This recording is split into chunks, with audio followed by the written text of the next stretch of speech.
Le prometteur toulousain, particulièrement surveillé par les Gallois, a connu une première discrète sous le maillot bleu. Au Stade de France, il y a 25 ans, son père avait honoré la première de ses 46 sélections au Pays de Galles pour un revers 24-15.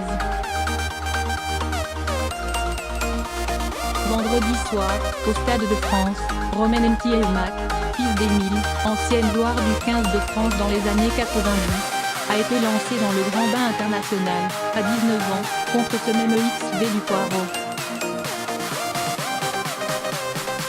Pour également une défaite, 19-24. Son âge n'est pas un critère, avait expliqué le sélectionneur Jacques Brunel à l'annonce de sa titularisation. Et le prometteur ouvreur au centre, où il était aligné, n'est apparu ni fébrile, ni impressionné par l'événement. Titularisé à la place du massif Mathieu Bastaro, pourtant vice-capitaine des Bleus, le prometteur toulousain était censé apporter plus de fluidité, plus de mouvement au jeu du 15 de France. Il n'a pas eu le temps de gamberger, en étant rapidement mis à contribution. Fofana, tout d'abord, le sollicitait sur une passe croisée, mais celle-ci ne trouvait pas preneur. Dans la foulée, alors que les Bleus accéléraient le jeu, il était rattrapé en bout de ligne, 6e. Pas question de jouer avec le frein à main. Les Gallois avaient annoncé, sans s'en cacher, qu'ils cibleraient le récent champion du monde des moins de 20 ans. Et son vis-à-vis direct, Jonathan Davis, l'un des meilleurs centres de la planète ovale, le serrait de près et le muselait régulièrement sur ses prises de balles. Sur un départ le long de la ligne de touche, il avait même droit à un tampon à la limite de la régulière par demi de Meletonos Williams, 50e. S'il n'hésitait pas à aller défier la défense galloise, 21e, le 3/4 centre des Bleus connaissait un peu de déchets dans son jeu, comme ce coup de pied trop facilement rendu, 26e, ou cet en avant qui mettait Maxime Médard sous pression, 36e. 5/8e. Romain Ntiemak était également attendu dans un rôle de 5/8e, comme disent les anglo-saxons, pour soulager son ouvreur Camille Lopez, notamment dans le jeu au pied. Il n'a pas été utilisé ainsi contre les Gallois.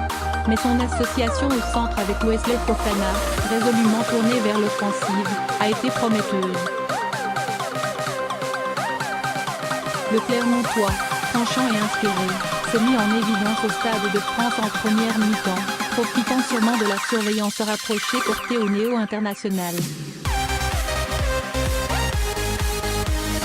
Mais en deuxième mi-temps, il a été bien plus discret quand l'ensemble de l'équipe sombrait face aux assauts de Gallois métamorphosés. L'entrée de Geoffrey Doumerou, 67e, à ses côtés ne changeait rien à l'affaire. Impuissant, il voyait passer au-dessus de lui la passe de Sébastien Vahamaina, qui était destinée à Johan Huget, être intercepté par Georges Nord, pour l'essai du chaos 72e. Pour son baptême du feu, l'attente placée dans le prometteur toulousain, qui aura disputé les 80 minutes du match, était grande. Il est loin d'avoir démérité. Johan Huget, son coéquipier au Stade toulousain, a mis en garde cette semaine, appelant au calme. Romain est prêt pour le haut niveau.